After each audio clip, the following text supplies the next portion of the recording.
Le stress, déjà ce qui est important de savoir, c'est que ce n'est pas une émotion, ce n'est pas un ressenti, ça signifie mise sous tension. Et en fait, c'est une réaction de notre corps face à une situation qui est vécue comme difficile ou une agression. Donc il y a le bon stress, ça on le garde, ça nous permet de passer des obstacles. Et puis il y a le mauvais stress, lorsque ça perdure, qui nous épuise.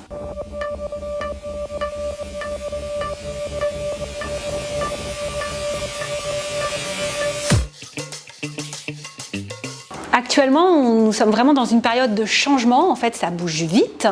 Et ce qui va être important pour être bien, ça va être justement de s'arrêter. Et ensuite, de s'interroger dans ce que je suis en train de vivre, qu'est-ce qui me va bien et qu'est-ce qui me va moins bien.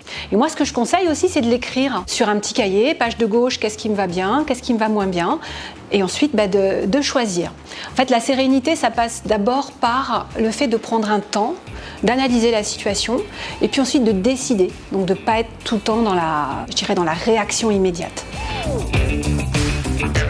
Alors le plus efficace, ça va être la respiration, tout simplement. On respire près de 22 000 fois par jour, mais on respire avec le haut du corps, avec la cage thoracique, alors que la bonne respiration naturelle, c'est la respiration ventrale, comme les bébés en fait. Donc se mettre debout, une main sur le ventre, une main sur les lombaires et respirer sur un rythme de 5 avec le nez. J'inspire sur 5, je bloque 3 secondes, j'expire avec la bouche sur 5 et je fais ça 3 fois.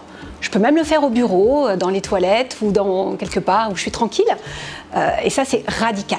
Une autre façon de gérer le stress aussi, c'est de se forcer à sourire. Alors il y a des écoles du rire qui existent, tout simplement parce que ça fonctionne sur les autres, mais ça marche aussi sur soi. Ça, c'est prouvé. Ce qui est idéal également, c'est de pratiquer ce qu'on appelle la cohérence cardiaque, c'est-à-dire 3 fois par jour, se prendre 5 minutes. Et pendant ces 5 minutes, respirer sur un rythme de 5. J'inspire sur 5 secondes, j'expire sur 5 secondes et c'est un vrai bénéfice au niveau déjà du taux de cortisol qui diminue, c'est-à-dire qu'on va mieux dormir, c'est bon pour gérer le stress, c'est bon pour tout ce qui est anxiété et sur le long terme, ça procure un véritable apaisement. Je précise qu'il y a de nombreuses applications sur internet, vous tapez cohérence cardiaque et vous allez trouver plein d'applications pour vous aider.